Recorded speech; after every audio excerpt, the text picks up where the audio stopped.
Donald Trump got mad at his TV, and now we all must suffer because of the demented toddler-in-chief having such thin skin. What pissed Donald Trump off, of course, over the weekend was the ad that the government of Ontario started running, featuring an address that Ronald Reagan gave back, I believe, in 1987, where he talked about how bad tariffs are. He said they may seem patriotic, but of course, ultimately, they hurt American consumers, they hurt American workers, and inevitably, it leads to other countries issuing retaliatory tariffs. For a guy who also ended up with, Alzheimer's, pretty astute observation by Ronald Reagan, and accurate. Because as we who are living through Donald Trump's trade war know, those are exactly the things that happen when you launch a trade war. Oh, he did it under the guise of protecting Americans, very patriotic. But ultimately, we suffer. We are seeing mass layoffs in the United States. And of course, we're getting hit with those retaliatory tariffs. But Donald Trump has decided that because Canada and the TV, of course, pissed him off, we're all now going to pay higher prices for any good coming from Canada because he's increasing the tariffs on them. Here is what Donald Trump put in a very lengthy Truth Social post. Canada was caught red-handed putting up a fraudulent advertisement on Ronald Reagan's speech on tariffs. The Reagan Foundation said that they, quote, created an ad campaign using selective audio and video of President Ronald Reagan. The ad misrepresents the presidential radio address and did not seek nor receive permission to use and edit the remarks. The Ronald Reagan Presidential Foundation and Institute is reviewing its legal options in this matter. I'm going to stop right there, put a pin in it, because they have no legal options. There's literally nothing they can do. That is public record. That audio and video belongs to the American public. It is free to use. And no, they did not selectively edit the audio. The entire thing has, of course, been posted online by many, many people.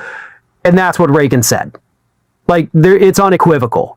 So the Reagan Presidential Library and Foundation can piss and moan about it all they want. Legally speaking, there is nothing they can do. Because that is what he said. And they're free to actually edit it if they choose to do so, which they didn't. So there you go. Back to Trump's post. We're not even halfway through.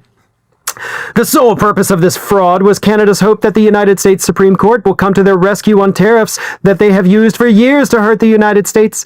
Now the United States is able to defend itself against high and overbearing Canadian tariffs and those from the rest of the world as well.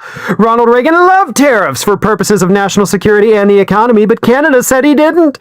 Their advertisement was to be taken down immediately, but they let it run last night during the World Series knowing that it was a fraud. They were not ordered to take it down, by the way. That never happened.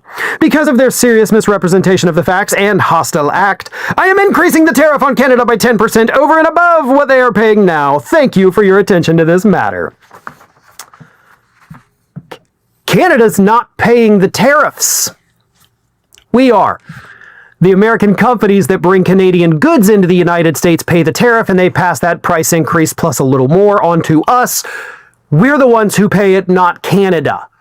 So again, cannot reiterate this enough, Donald Trump got mad at his TV, and so he raised our taxes.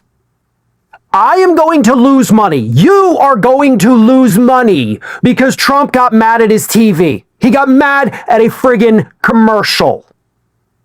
And now we all must pay the price for that. This man's insane. And I mean that in the most genuine sense of the word. This guy's effing crazy. I don't understand for the life of me how anybody can still walk around in a MAGA hat, unless you're just trying to get a rise out of the libs, right? We see plenty of those on Instagram. But other than that, how can you support this lunatic? How can you support a man so painfully stupid, so obviously insane, and think that this is how things should be? You're also getting screwed. And I know you see that. I know you feel it. You're just trying to hide your hurt because it's more fun to own the libs, right? That's what you're doing. You're suffering in silence, hating what's happening, because there's no way you enjoy paying more for groceries and gas and heating and all of that stuff. But you would rather lose money yourself if it means you get to own the libs. That in and of itself is a form of psychosis. Y'all need professional mental health. But you'll never seek it You'll sit there laughing on the outside, but I know you're all crying on the inside as you go to the grocery store, and that pain you're trying to inflict on the liberals is being inflicted on you instead by a president who is changing economic policy because he got mad at a